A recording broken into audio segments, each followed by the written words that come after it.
Bring it on. Want some, get some. Can I get a hell yeah? Yes, I am a pirate. You have to go with the Pirates because, of course, they have cannons and everything. It's a pirate's life for me.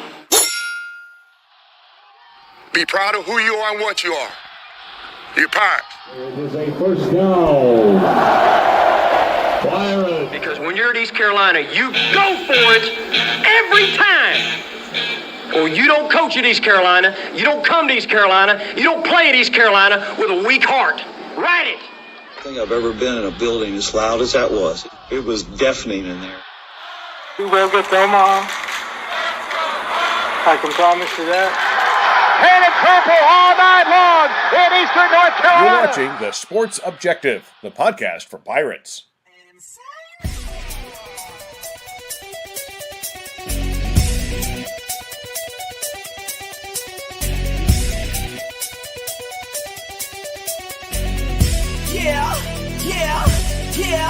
Yeah. My heart is purple and gold. I'm a pirate down to my soul. And I don't back down, not at all. Find out when the cannons explode. All right, welcome into Extra Innings here on a Sunday night. That's what we do here. And we're glad to have you with us tonight as the Pirates go 5-0. This week there's some that said, hey, if we could go 4-1. We went 5-0, and we'll be talking to we'll be talking to Kyle from LaGrange, our staff meteorologist. He loves weather. We'll see if he comes on tonight. I know he's feeling a little bit under the weather, no pun intended. And with us right now, the national champion from North Carolina Wesleyan College, and that would be Coach Paul Hill. Coach, as always, glad to have you. Thank you again for being a part of Extra Innings this season. Hey, enjoyed it. What a week these guys had. A week ago, we were just talking about it, and, we were talking about putting things together, new guys stepping up, getting some experience, and we're seeing that with the pitching, hitting, defense, limited errors, and guys, I think coming together, and Coach Godwin putting the pieces together with the puzzle and doing a great job. Had a great week. No doubt, Coach. And, we talked about how it was first with myself at Media Day, and then with Kyle, we talked about how things were going to be a slow start, if you will, because of the team, the inexperience, young.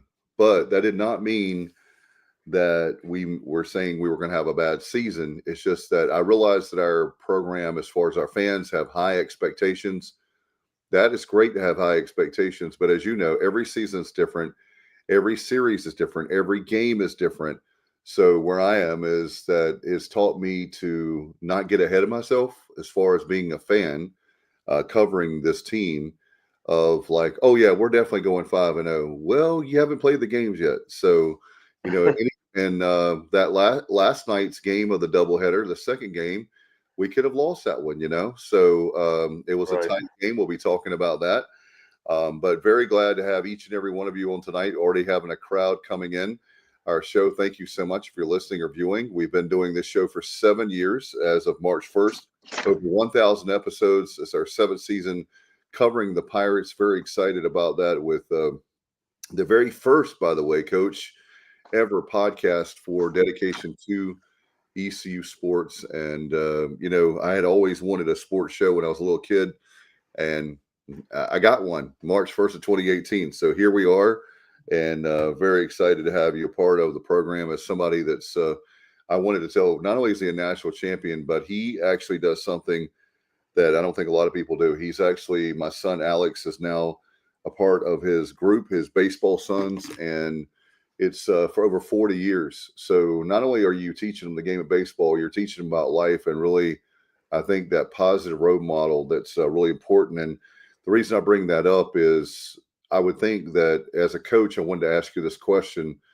With this young team, how important is it being positive? You're positive with Alex and all the boys that are part of working out with you, but how important is it right now not to get these guys too discouraged? We want to challenge them, yes, but not at the point of where they're discouraged and they say, hey, I hate baseball. I don't like baseball anymore. Well, all programs are different. If thank goodness we've minimized injuries and things like that. When you throw on the dynamics of the weather, rain out games back to back when they get bunched up, 4 or 5 games in 3 days or 4 days, it throws literally a curveball in your dynamics of pitching, starting lineups, kind of the planning you do from each week to week.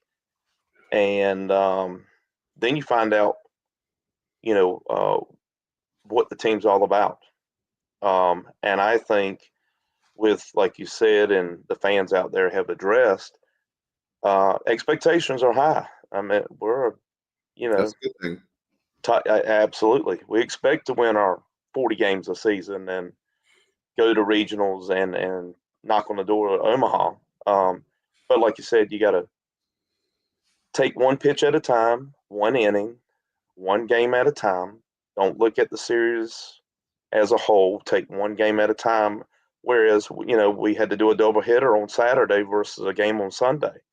Right. So there was, behind the scenes, there was a lot of, challenges, and I'm sure things switched up a little bit from Sunday to Saturday. But as you said, the Pirates came out on top. Close one on the last game, but they pulled it off. Got the sweep, Coach. Yep, and got a sweep and a good, a lot of history made this week too. We'll get to that in a little bit. But shows a lot of character with the team early in the season. We're still early in the season and trying to figure out, the guys. A lot of guys picked up their first win. Parker Bird getting his first hit. That was one of the things I was going to talk about. Unbelievable. And, his RBI. A lot of history this week. Just a good week for the Pirate fans and especially for the ECU baseball team and the coaching staff, what they've done. And we had talked about it at the beginning of the season when things were, not as happy as we are today talking. We know it, and, the Pirate fans know it. It's just a matter of time to keep on. But we can't get relaxed. We got to keep working hard. And got another challenging week. And, at the end of the week, not looking ahead, we got Memphis rolling in. So, and that's baseball. That's how it goes. That's right, Coach. As you talk about the busy week, well, we've got a big one coming up in Fayetteville. I know that's going to be a big one on Tuesday night at 6 o'clock at Segra Stadium again, as we take on Wilmington, and that's always a huge battle. I like having the Seahawks. It's great to have a battle with them, and I know that you played against them and back in the day, more of my time, and so that's going to be a great one. And like you said, Memphis coming to town next weekend. Get your tickets at ecupirates.com. Those tickets are going fast as we have a sellout. But I tell you, no matter if you're in the jungle, no matter where you are, there's not a bad seat.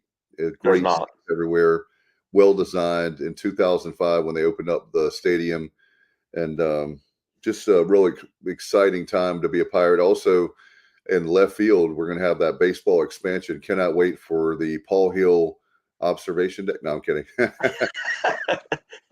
Don't get rumors started out there. Yeah, Steffi said, what? I don't want to get him in trouble with Steffi. So anyway, no, seriously, with the stadium, it's got the great thing about the stadium that I love is I don't take for granted about how great our stadium is, Clark LeClaire, because it's like a minor league ballpark. Yes. At the college level. And anyway, want to put your questions and comments. Want to say hello to Justin tonight. If you have a question or comment, make sure that you put it in the comment section, and we'll definitely, if you have a coach, easy for me to say, a question for Coach, then put that up there. We'd love to have you tonight be a part of the show. You're the guest, and Coach and I will definitely entertain questions and comments. But Coach, looking back, the reaction I had basically Wednesday night after those 2 games back to back in Richmond with VCU, it kind of was a theme for me, but I said just what the doctor ordered. It felt like that the bats started going, the bats are red hot, run ruling, let's see, 1, 2, 3, 4 games, 4 out of the 5 run rules, Yeah. I believe. That was very cool. But the VCU series in Richmond, that was really huge for us because I know everybody can say, well, it's not the UNCs of the world, the ranked teams and all that. However, I will tell you, we played, I thought, pretty well against Coastal. It's like you see these bright spots, Coach, for this team. You see man, it's like pieces to a puzzle. And we've just got to put the pieces together. I know I'm full of cliches tonight, but those pieces are starting to come together. We're starting to gel, the chemistry. I just feel really excited about having this home series again because I think that the Pirates will do well in conference play. You look at I'll just say this, you look at another thing I want to mention to you being a coach, you look at I haven't looked at all the brackets yet, but the basketball brackets with March Madness, there are teams that are going to miss out on the tournament tonight or this week because they played an easy non-conference. Correct. And so then they did well in the conference, but their non-conference, what in the world are you playing this team? Blah, blah, blah. I'm not going to start naming teams because I would be using an example. But the reason I bring that up is it ties into Cliff Godwin and company, Jeff Palumbo and company. They schedule a hard non-conference knowing they're going to have a tough conference. And then that way it gets your resume right for May, knowing that sets us up nicely for whether we're playing in a regional, hosting a regional, whatever, that'll help us out nicely. So yes, we took a beating a little bit early, but hey, look at it right now. We're 12-8, Coach. We were one, as you remember last Sunday doing the show, we're 1 game under 500, 7-8. Correct. We both talked about it. We're going to be over 500, 12-8 now. I didn't know about 5-0, but I heard a lot of people say 4-1. I said, I'll take 4-1. But hey, we're 5-0. We had the sweep of VCU, the sweep of William and Mary, and here we are. And it seems like I'm looking outside my window right now, and the weather has not been good in Eastern North Carolina today. By the way, there was like 46 people that passed away over last day or two with the storm system that's going through. So our thoughts and prayers are for people in this country that lost loved ones. Absolutely. Lots of tornadoes, Coach. I guess it's that time of year. But anyway, here tonight, we can celebrate. But just like you said, my dad was talking to me this afternoon about the Pirates. He said, I never realized how many games, like in a season. I said, yeah, Dad, 56 in the regular season. And that's not to mention conference tournament. Then, of course, the regional, super regional, and Omaha. And I do believe we're going to get there. I believe that the team, it's going to be, I don't know if it's this year, but it's a team that when you least expect it. I've said that a lot.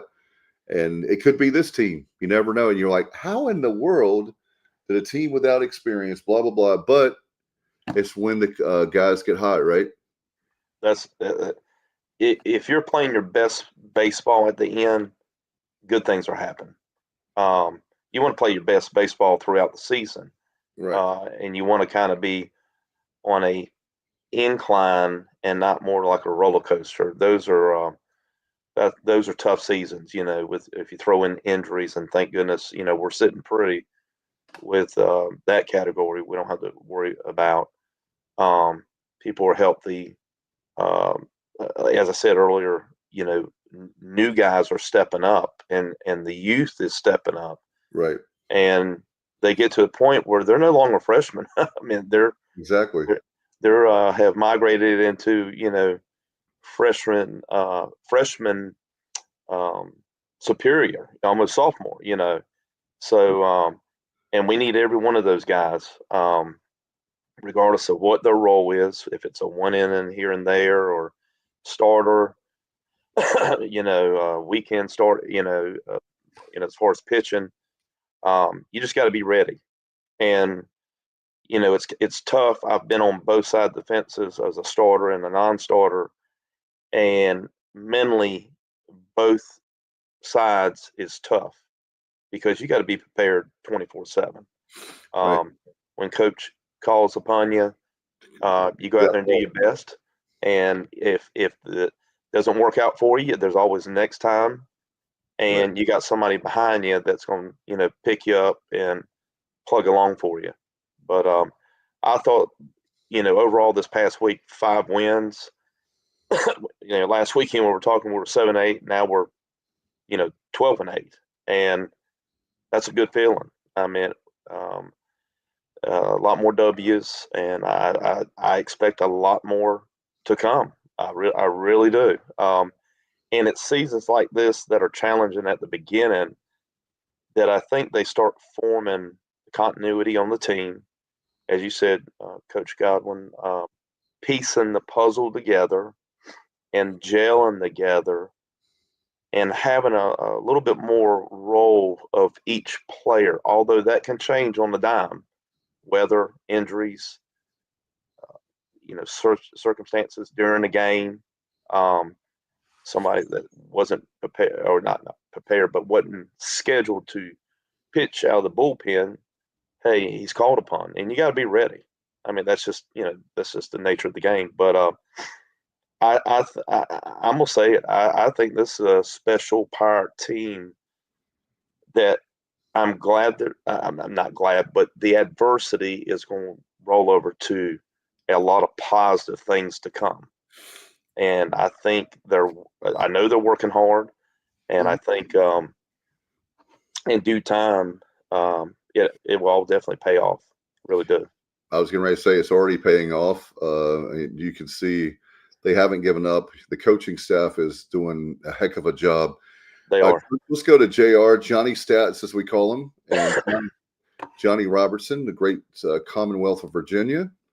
In their first 17 games, the Pirates had 2 hits, both by Colby, with bases loaded, resulting in 6 runs, and they struck out 7 times. In the last 3 versus William and Mary, the Pirates had 6 hits, 14 runs, and 1 strikeout.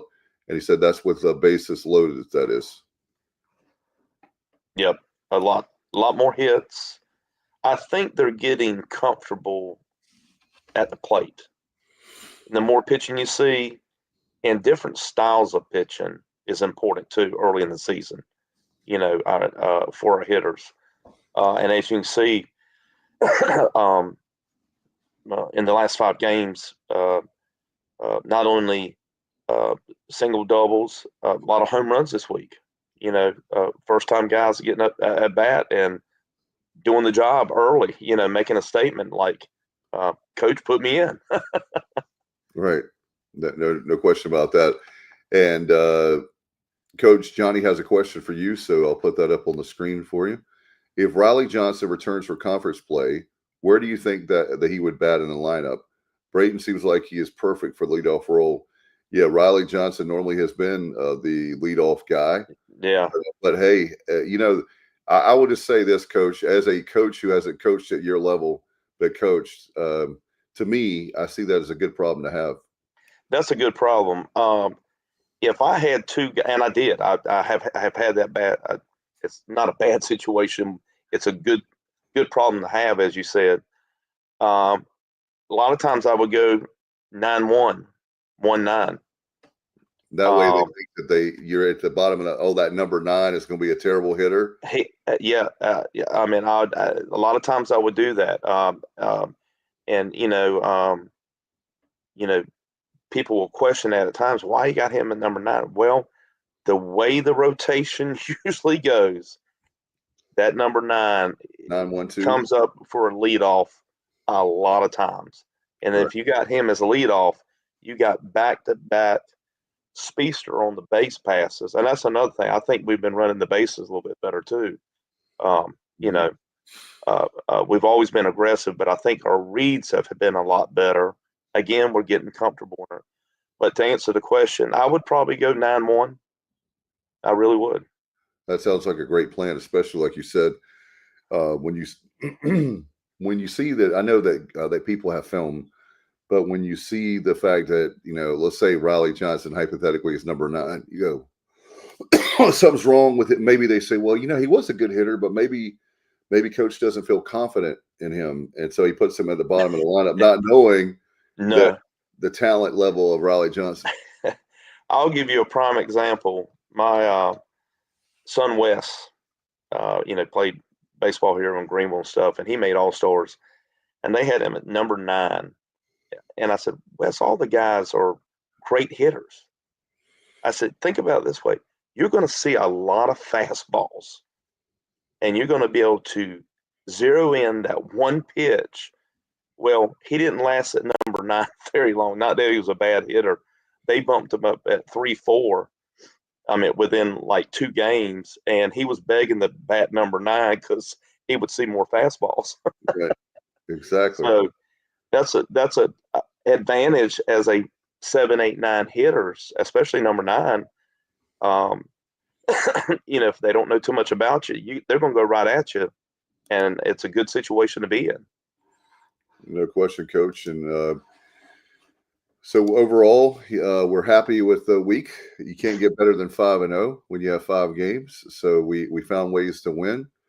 And also, when you look at the schedule, Coach, with you win at VCU on the road, 2 games there where you have a run rule 12-2. You have 11-1 run rule. On Wednesday, you have Friday night 12-0 and 7. And yesterday was crazy, man. I kept looking at the TV. Am I seeing this right? Is that really how many runs in the first inning? Yeah. And then you had I was like blown away. And then the nightcap with we talked about winning 9-8. Well, some people were asking me and asking another guy. They were like, why did the Pirates struggle 9-8? And I said, because if you look at it, they've played. We talked about that. No excuses, but you look at how many runs they put up in that first game was 17, and then you have they win 9-8, and 9 runs still is a lot of runs, right? Yes, sir. So I'll take 9 runs as long as it's 9-8. Now, if it's 12-9, I won't take the 9, but 9 runs, it's not enough. My point is, it's not like that we only scored 1 or 2 runs. Right. And the other thing is that we were putting it together, and then perfect series for us to play right before we start with Wilmington on Tuesday, and Memphis is kind of, no disrespect to William and Mary, but it's kind of like you're getting everything together before you have that the conference opener on Friday night. Absolutely. Great momentum going into this week. Great vibe, talking to players and the fans and parents. The vibe's really good, and we need to ride this wave and, make that wave even bigger, this week, and add a little bit next, the following week and so on. But again, we got a lot of hits. I just think we're seeing the ball better as hitters, and we've seen different styles of pitching, a lot of different styles of pitching. What I mean by that is a lot of different types of pitches / different styles of pitchers. 3-quarter, down low. And that's good. Challenge our hitters early, so when we do see it next time in a conference game, and hopefully down the road looking at postseason and things like that, we've already been in that situation. And Johnny makes a great point, being from the Commonwealth, Virginia. Coach, the Pirates are now 9-1 against schools from the Commonwealth. So out of 10 games, we won 9 of them. So there you go, and there you have it. And hey, did Johnny go to those 2 games? Did he get a chance? Yesterday. Up at VCU. Did you go to VCU, Johnny? Just curious. Yeah, at the Diamond. Former Richmond Braves were played there back in the day. Yeah. And we talked about that. But Johnny is legendary with all his stats. And I would love to be able to talk to Johnny, your stats in Omaha this year. That would be great. And hey, Coach, are you, ultimate question, former player of the Pirates, will you go to Omaha if they make it? I will find some way to get there. I will find some way. I'll drive. If I have to drive, as much as I love the Pirates, if I have to drive there, brother, I'll be. We could take turns. Yeah. If there's no hotels available, I've been known to sleep in my car and go watch a game. Well, there's always. Hey, it's that time of year, so that means there's campgrounds. There's different ways that we can. That's right. We'll make it work. That's right. Yeah, Coach says we're going to take his Winnebago, so we'll Johnny, if you want to go with us, I'll take turns driving and have a good time. No, seriously, it's going to be, one can hope, one can dream, but certainly we've got the pitching, we've got the hitting, we've got the talent. Oh man, here you go. Justice says, I got y'all a room. Okay, there you have it. There you go. There you go. He says, no VCU, but I go to almost every weekend series in Greenville. Midweek series are difficult for me, and we understand that. Johnny is same for me. I'm a parent, and I have, as Coach knows, and y'all know, I have a soon-to-be 12-year-old. Alex will be 12 on, it's hard to believe, on Thursday, and Mackenzie will be 11 on Monday. So those two are like my world, so rightfully so. Absolutely. And a lot of fun. In fact, baby girl just told me last week, Paul, that she won't coach. She wants to go to ECU. So she's been flirting with another school. I don't know if I told Johnny and Justin, but been a little upset. I'll tell you off air. So I don't want, the reason being is I know that school watches our podcast. I'm saying that sarcastically. And then, if they watch the thing, I don't want them to steal my daughter from me. That's funny. But anyway, let's see. Justin says midweeks games are tough as well, but it's me umpiring, trying and make it to Saturday games. And gotcha. Justin, I try really, really hard now that I'm friends with you, not to be hard on umpires. But there's sometimes when I wouldn't say you lose games necessarily because of referees or umpires, but but the balls and strikes definitely can play a part in that. So anyway, so what are your thoughts about Wilmington, with the Wilmington team coming up on Tuesday? What are your thoughts on them as we look at as I pull up Wilmington stuff here? Yeah, Wilmington, always a big rivalry. Right. I remember the Hall of Famer Coach Scalf down there back in the day. Oh yeah.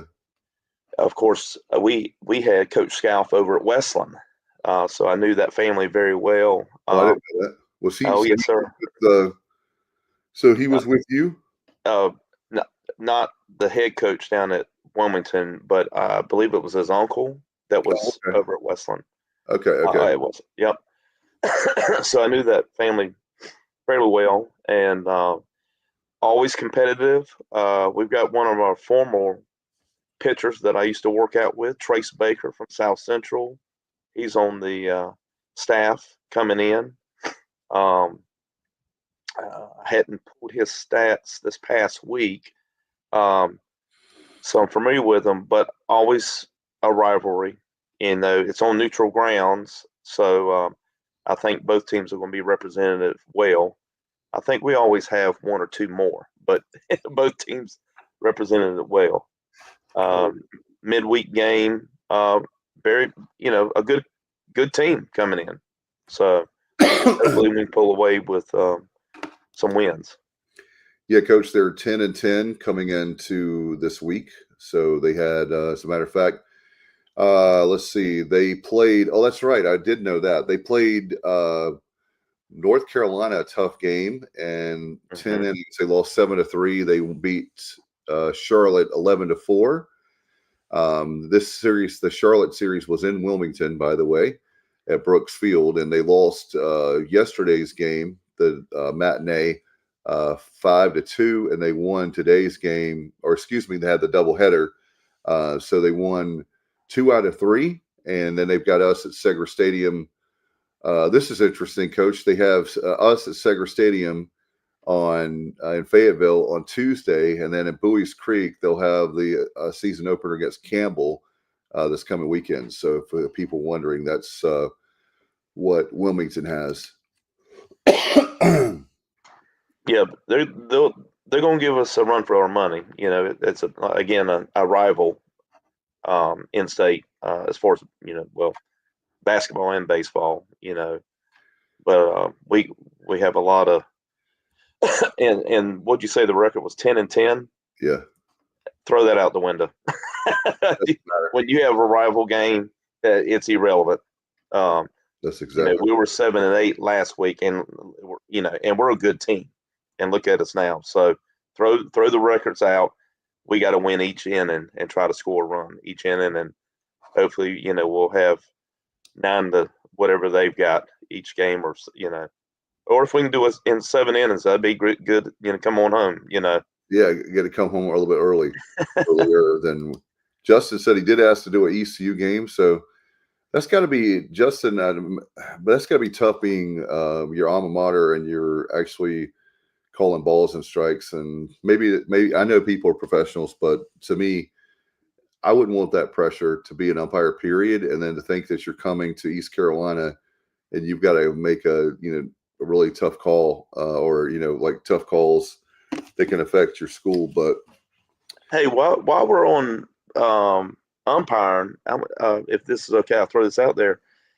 Justin, what do you think about the electronic umpiring they are doing down in minor league parks? My thing is, if they go that route, who are they going to argue with? I mean, who are you going to argue to?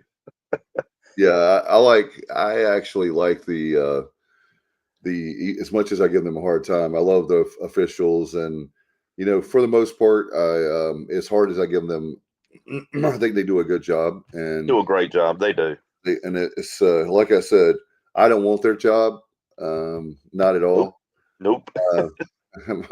My blood pressure would be way through the roof. So I want to live as long as I can to be there for Alex and Mackenzie. I probably would make it a year or two and then pass away, but probably have a heart attack. But anyway, I'm grateful to Justin and the people that do the speaking of a thankless job, that's really hard. Especially, I will say this too, for those, and you have coached, but I don't think people realize when you're at the plate. I've talked about this in like batting cages and stuff, and it's a whole different ball game, I know. But at a batting cage, if you see 60, 65 miles an hour, that man, I could hit those all day long. Bam, bam, bam, right? The 90 miles an hour, I'm lucky just to foul off. So I can't imagine what you guys like when you see that ball coming. So my point to that is that when you're an umpire, that ball is coming that fast. And I know they're professionals, but I'm just giving them props that it's really, really hard coming that fast to really be able to see. Do they really that's just my eyes. I can't speak for everyone, but it's really difficult for me I have an idea, but there again, when you're right behind the plate, when you have the cameras on it, it's easier to see when we're watching a game or you're at a game. But when you're right behind there, I don't know how they do it. But well, what we're going to do, Dave, you're going to come out to the ballpark, and I'm going to get you in your gear, and I'm going to let you see firsthand, and then you can touch base with Justin at some point, and so you have live 3D action back there. I'm sure that'll be fun. The fans will be giving me like grief on YouTube or on social media for sure. But it's a different ball game back there. I can promise you that. Have you done it? Yes, I have done it, and that's why I stay on this side of the plate. Okay. Yeah, it's not my cup of tea, as they say. So anyway, I'm very excited about the opportunity this week. I tell you what, with as many runs as scored, and then I want to get your thoughts on overall with pitching. We haven't talked really a lot about pitching in the show tonight. What's your thoughts on pitching for the week and maybe just in general for the season? Yeah, I got to put these old man glasses on. I wrote my stats down. Hey, that's what we're here for. If you go back to the VCU games, and Nick, who pitched 5 innings, 1 hit, 3 Ks. And some of these guys are, just getting their feet wet, and then, and of course the Wednesday game where Parker Bird got his first RBI, which was great. But going back to the pitching, Ethan, 7 innings. I think he sprayed 5 hits around, 2 walks, 6 strikeouts. Mm-hmm. Other than our guys are doing the job. I mean, you don't always have to have the and also Ian White, 2-0. He pitched 1.1 innings, gave up 1 walk, 3 strikeouts, and picked up a W. I call those little clean and sweep W's. Those are the nice ones that you get, and well deserved for him. And a lot of credit to the other pitchers that kind of set it up for it to play out that way. It's I can look back and many a times, you go out there and you pitch your heart out and you pitch 6 or 7 innings and the guy comes in here and they score a run and it comes back and he pitches, kind of like they're 1.1 and picks up a W, and I'm like, hey, we won, Right. and that's how you look at it. But that's pitching and that's baseball. But Coach Godwin, I mean, I think the last game, the game we won 9-8, there was 5 pitchers used. It was a lot, yeah. Yeah, kind of a slow start at the beginning with our pitching staff, and then the guys came in and you saw the hits diminish, the walks diminish. Here strikeout here and there, and if there was any hits, they were sporadic and not put together with a walk, and that's what hurts you in pitching, But I think the staff is doing well. I mean, I think he's utilizing his bullpen. Just early in the season, unless you have a ton of experience coming back, and even then you're still trying to put pieces together. Every season's different. Where a guy may be a starter last year, for the role for this year, he may be a spot starter, a closer. So things do change. I mean, I can personally talk about, things like that. And you just step up for whatever coach asks you to do and whatever's best for the team. And that's what these guys are doing. No question. By the way, Coach, what we were talking about earlier in the show, of course, we talked about Wilmington. But as far as Memphis is concerned, Coach, they are 11-8. They had a series this weekend at home against, I've never heard this team, so help me out, Coach, Lindenwood. I don't know who that, I've never heard of that team. But Lindenwood is who they played this weekend, and they won 2 out of 3. They had lost a midweek against Arkansas State there in Jonesboro, Arkansas, 4-2. And then they come back home. Like Dorothy said, there's no place like home. They get the win Friday afternoon, 13-5. They lose yesterday, 3-5, so 5-3 loss. And then they get the win this afternoon against Lindenwood at home, 7-4. So they go 2-3. And then people were wondering about, they ask us about this all the time, what's their competition before us?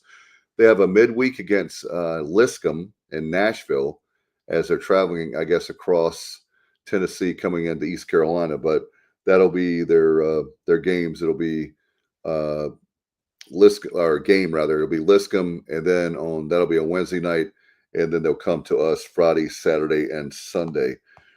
Coach, just want to get your thoughts too about the atmosphere at Clark LeClaire. I love it. In fact, it's amazing to me. I'm trying to get to a series. It'll probably be it'll be this coming weekend. What are your thoughts overall on the atmosphere? It seems watching on television, it's very loud. The atmosphere is great. The support is great.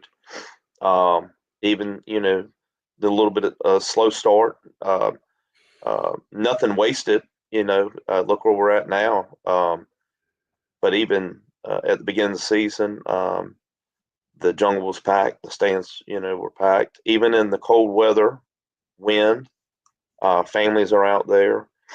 The jungle vibe, that's where I'm at and sitting. I just like out there sitting on the hill, and the people that I've been sitting out there for years will definitely be at the series this weekend. The atmosphere is great, and it's all about Pirate baseball and what the coaching staff and the young men on that team are doing, and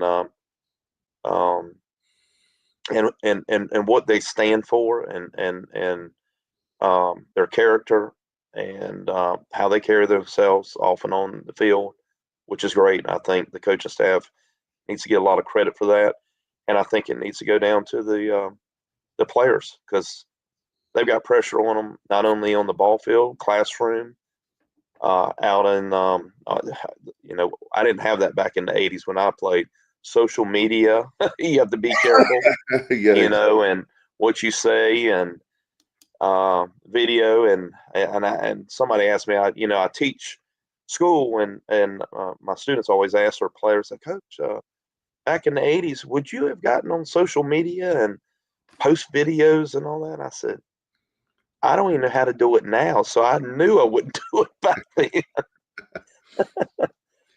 Definitely. You just have to. Yeah, I just think a lot of credit needs to go to the Pirate baseball team. And I'm not. I don't want to jinx us, but I think good things are ahead for this ball club. I really do. No doubt, Coach. And we were talking about the stretch we have coming up. Wilmington, not easy. Memphis, not easy. And look at that. You look next Tuesday night. Not looking ahead.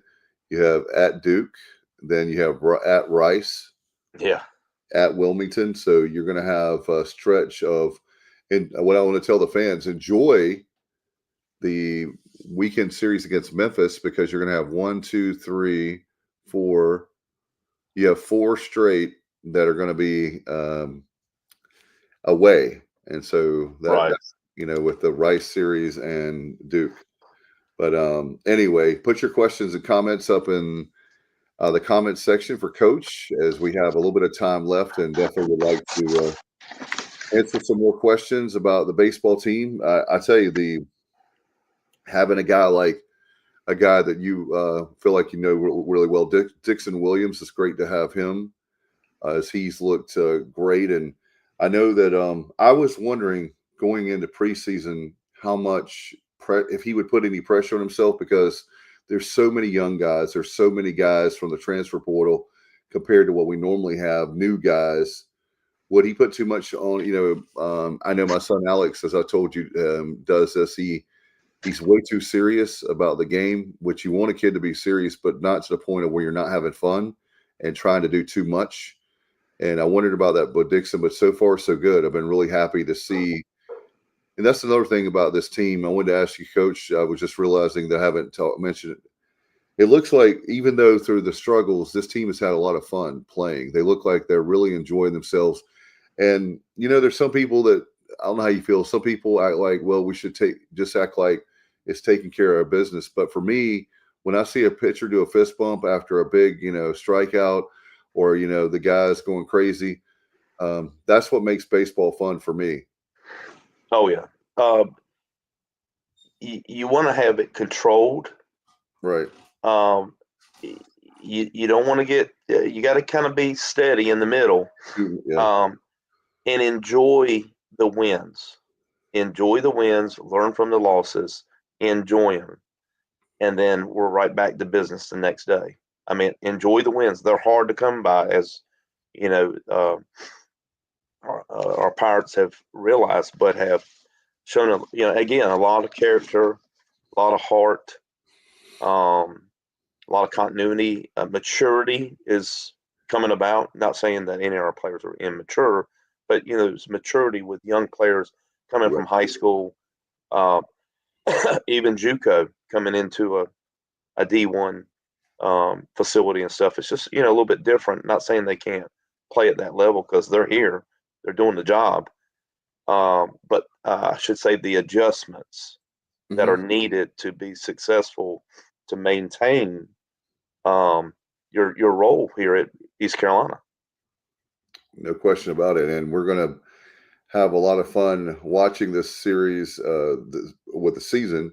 For us, season number 7, as we talked about, over 1,000 episodes, season 5 of Extra Innings going on right now. And we'll take your questions and comments, put those up for it. In fact, here's another one, comment from Johnny Stats. I would love to say hey to Coach next weekend in the jungle. I'm always to the right of the sweep pole in left field. Is he anywhere near there? I am dead center field. Well, more left, right by the purple. I call them the booths that they've got out there in the jungle.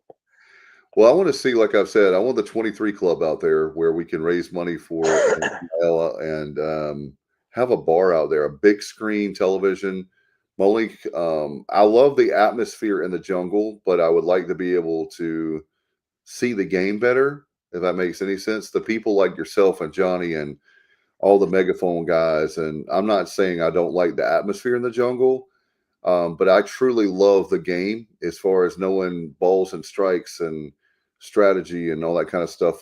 So for me, I would like to have it where you put a mega like board or something up. You have like a bar. You, like I said, call it the 23 Club in honor of Coach LeClaire. Help raise money for the baseball. All that money goes to the baseball program. I would like to see that because there's a lot of dead space, and I think you can make something, even if it's a portable situation where, as far as the bar is concerned, or even a television. But I would like to see that, and I've said that many times. So if I had the money, I would call the Pirate Club tomorrow and say, hey, I have the money for it. Let's go ahead and make this happen. But there's, like I said, out that center field area, a lot of dead space. Maybe we could do something there. And I know people may not agree with me, but I would like to see more seats added to Clark LeClaire because I think we can put more people there. And Justin says he agrees. Justin, will you be out there with me? in the 23, and we'll have to get. I'll tell you what, Coach. When they do it, I'll buy you your favorite beverage. Oh, sounds great. Talking about the seating arrangements, I've been to many college stadiums, player, coach, and a fan. Clemson has one out in right field. Down in Clemson, a setup that you're talking about, kind of a semi grandstand that you can kind of watch the game and stuff. Ole Miss is another good example, down that way. Yeah, Ole Miss and Mississippi State, boy, those are like, wow. What is it? Mississippi State that has the condos? Is that Mississippi State? I think so. That's Steffi's. We'll have to pull Steffi in and talk Ole Miss. I told you we're going down to South Carolina to watch Ole Miss. She got me tickets, and you were at my event, and Coach Bianco did a video for that event, which was pretty cool. So we're going to get a chance to talk to him down there. Justin said it's been talked about, Dave. Okay, let's go ahead and start talking about it.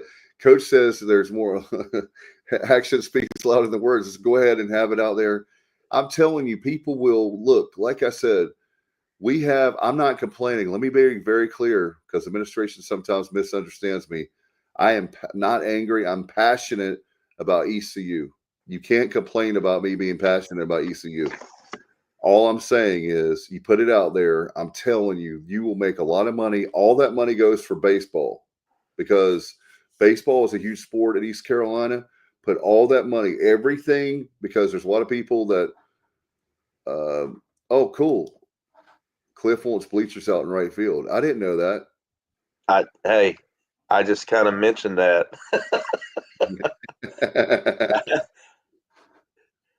It's usually the right field is where things happen. And leave the jungle the way to left field jungle. Okay. Amen. I agree with that. I do. Yeah. You got to keep the jungle. I mean, you got to keep. Exactly. Now you can go with stands that would go into the parking lot behind, kind of up, kind of like when I went to Ole Miss. I mean, that's SEC. But Cliff came from Ole Miss. Yep. And he knows that setup. We just got to get the money and do it, kind of around and behind the bullpens. Yep. And Johnny says, get rid of the Taco Bell sign and install bleachers. There you go. Hey, I'll take it. It's the Paul Hill grandstand area. Jeez. Oh, Lordy. Well, I know you know people that know people who can get it done. So you're the man to get it done. It's in the works and talked about. We'll have to maybe we can sit in on one of the meetings, Dave, and throw our ideas there. Isn't there some dead space? And also, speaking of dead space, there's been talk of the space that's where, I guess that's the Williams hitting facility. Yes. But over there, there's some space over there just past our grandstand. Speaking of the grandstand area around first base, there's like some area right there. I'd love to see it just here's an easy thing that won't cost $1.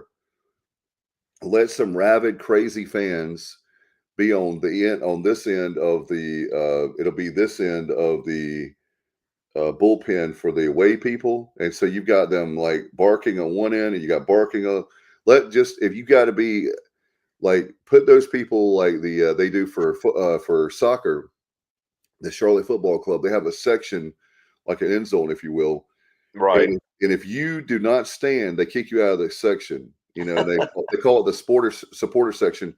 And that's where you see the band playing, and you have to stand up the entire time. So it would be called the ECU baseball concert. Yeah, standing SRO, standing room only. There you go. Those people, hey, and give them have a cheap ticket, or maybe hey, coach, how about this? Make that be like a little student area where you know how our students are. Absolutely. And have them where they are awesome. We need more students at the games. Not that they don't come, but have a little student section out there if you're going to do that. But it could be called Dare to Walk the Plank. There you go. There you go. I like that a lot. And I know that Johnny, how do you feel about it? Johnny is a big time fan, and I know that he does a lot for Pirate Nation, and traveling all the way from Virginia. He's from Northern Virginia, by the way, Coach. Traveling to our weekend series is a lot of dedication, and that's awesome. Yeah. Hey, Justin Butts, why don't we could have the Justin Butts grandstand area out there in right field, since your family his family owns a trucking company that actually drives the equipment. So why not go ahead and we'll put you right out there in right field, and we'll have there's a lot of great Pirate fans that we can add seats, and there's a lot of fun stuff that we could do. And I'm not complaining. I'm just saying, I think it's funny when people say that lets you know that we're doing well is when I'm talking about different things outside of the wins and losses. But Justice says he's on it. All right. There you go. There we have it. Hey, growth is always good. And I will say, as we're talking about this, I love our stadium. There's nothing wrong with it, but you can always upgrade and add to entice the regions and the super regions, the accommodations. Love Pirate Country. The jungle has to stay, period. Yes. But yeah, there's some areas that we could add some more seats or grandstand, or other ball programs around the country have it. Not trying to copy them. We're unique, and we're the one and only ECU Pirates. I think what's that? Yeah, I'm sorry. Justice says, I really want some premium space. I was going to say that's another thing that I was going to say, Coach, is there's a lot of people, you want to raise money for the program. If you can find some way to build boxes along, I'm not talking about in the jungle but I'm talking about finding some area. You only have like 2 or 3 boxes in the press box, or a handful of boxes. It's more than that, but not many. And so it'd be nice to see some. I agree with that. There's going to be some out there in the observation deck, right? Oh no, there's only one suite in the whole stadium. Okay, so Yeah, that's right. Something that we could do certainly is look at. You have to be. We're talking about another thing off air about not anything with Pirate baseball, but I was talking about planning and how there's a structure that I'm very close to, and I'll tell you later. It has nothing to do with what we're talking about it, but it does have to do about planning and when you have a great situation, but you may have a facility that's 45 years old. Correct. So you have to say, okay, nothing wrong with the facility as far as a lot of great things about it, but it needs a facelift. It's 45. It was completed in 1979. So that's a long time ago. That's true. But with our case, with 2005, I mean, the stadium's 20 years old. Not knocking. That's the thing that people need to understand. Coach always talks about getting 1% better. I'm talking about Cliff Godwin. We've got to look at ways. We're adding the observation deck out there and a lot of cool stuff with the baseball expansion. But it'll be good to see that. So look right down at the road at the stadium in Kinston. You know what they did down in right field. Beautiful, and it's usually right field. Yeah, there you go. It's I'm not kidding you. Everywhere I go, it's usually right field. And I'll tell you another thing I liked is that hopefully they'll do this because I'm going to put it out there. I believe in this team. We're going to host a regional. I don't know about a super regional, but we'll host a regional. I believe in this team. There's just way too much talent to doubt this team. And actually, hold on a second. I got to correct someone on this. And they don't have a team. They do have a team. They are the Down East Bird Dogs. Yes. Besides a Frontier League team. Correct. But the Down East Bird Dogs, I'm looking forward to that. That'll be a lot of fun. But that the brewery out there, like you're talking about right field, it's like we had Thirsty Thursday, Coach, back in the day, $1 a beer, but nothing like that for sure. Johnny says, I can't compare to Coach and other longtime Pirate faithful fans. I will never be in that class. I've only been around for 6 years. That's why I'm so rabid. I have a lot of catching up to do. Well, Johnny, I told Johnny this, and I'll say this about Pirate Nation. We have the best fans around, bar none. I am an alum, okay? However, that doesn't mean that I'm better than you or anyone else. I'm the kind of guy that the more the merrier, the more that we can have at the party in the jungle, or if it's in right field, if it's, first base side, third base side, right behind home plate, wherever the case may be. If you're watching the game, or maybe you're at home watching, it doesn't make you better if you're at the stadium versus at home. We have Pirate fans that are elderly who are still rabid fans that maybe they can't go to the games anymore. My parents' generation that can't go to the games anymore. But guess what? They watch every game. They're listening to it on the radio, Coach. Those are, we can't afford to just be saying like an exclusive club. We need to be inclusive and as many Pirate fans as possible. And we travel better than just about any school in the country. I'll put our fan base. In fact, our fan base was voted number 7 in the whole country. Wow. So that says a lot. That's up there with the LSUs of the world, the Mississippi States, the Mississippi. That's right. That's big time. Yeah. So we are big time and we're going to act big time. And if we need these certain things, if Coach wants a rocket to the moon, we'll provide it for Coach Cliff Godwin. That's how I really like him a lot and appreciate everything he's done for the program. And absolutely. So, Coach, we'll make this last call for everybody for your questions and comments as we're getting ready to wrap up the show. Coach, a big week as we talked about. We'll recap again. Wilmington. We have that Tuesday night at 6:00 in Fayetteville, home of the Woodpeckers. Great for Fayetteville to have a team downtown. I understand the stadium is extremely nice. I haven't been there yet. And then we, of course, have the home. It's always great to have that home series, and we've got it against Memphis this week. I think another good week. I don't want to jinx us, but we talked about last week. Somebody said 4-1, and we ended up 5-0. Yeah. Another week, 4-1, 5-0. When you have home games, those are the games that you really try to win. Yes, sir. Neutral site, other games you really try to win all games, but it's kind of tough in on their turf sometimes. But baseball clubs do it all the time. Sweep them or 2 out of 3. But win the ones that you're supposed to win, and then try to get a win here and there. And next thing you know, in the season, you got 40+ wins. And Coach was talking about that very thing of 40 wins. So you're wondering, how do we get to 40? It's a lot of 4-1s, 5-0. Of course, this week we have 4 games, so just go 4-0. And right now, you have Wilmington on the clock. Don't overlook that game, as you have Memphis coming to town, and that's another thing I was telling Alex, Coach, is we were driving home from a basketball game, and he was really angry. He's like, we shouldn't have lost to that team in the league. And I said, son, whether that may be true or not, the fact of the matter is anybody can win on any given night.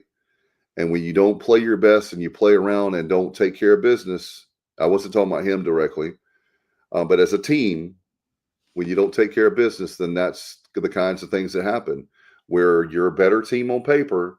And I told him, it doesn't matter if you're a better team. It matters during that time period of the game. The word that comes to mind, Coach, is execution, the focus, the drive. That's right. And that's the one thing for this team is I would just tell them, you have the talent. Don't put too much pressure on yourself. Have fun. You got you have a great coaching staff, great support system, great fan base. I mean, to me, maybe I'm biased, Coach, but what's not to like about East Carolina and the fans? Hey, they're second to none. You said in the rankings we're 7, along with the SEC, and I'm just throwing that out there. SEC would be a lot better if they talked to the Pirates. It's something like, Coach, how about this? $75 million a school in the SEC. Something crazy like that. I don't know. I can't count. I went to East Carolina. I can't count that high. It's $75 million is ridiculous. It's insane. Kevin O'Sullivan down at the Gators. He was a pitching coach at Clemson. Of course, Jack Leggett and our dear friends. I've had the opportunity to see that stadium. Beautiful ballparks, and I can honestly say East Carolina's ballpark, we may not have the largest, but our capacity in filling the stands, as you said, we're 7th, as you were saying. That just proves what these Pirate fans can do, and we've got to continue to do it. And if we're packing the stands in the jungle, game in and game out, they're going to have to add additions and say, hey, we got to get the right field stand fixed for Dave and crew. That sounds good. Will you sit out there with me? Yes, I will. Absolutely. I think we have to go live out there at some point. That would be awesome. In-game experience with extra innings. Just don't like to go extra innings unless that's the only way we can win the game. But as long as we get that W, I don't care how long we're out there. I'll stay out there with you. I'll hang out and have a great time, Coach. Yep. You got the daytime background. I got the nighttime, so we cover it all. That's right. We got it covered. And Coach, it's good luck to you this week. I know it's a very busy week for all of us, and good luck to the Pirates again on the road against Wilmington and Fayetteville. It's a game we sold, and then we have a home series with the Great Lakes of the Memphis Tigers. So it's going to be 4 games. And we look forward to bringing it to you. We'll be back next Sunday night. And if it's Sunday night, it's extra innings right here on the Sports Objective. Good night, everybody. And as always, go Pirates.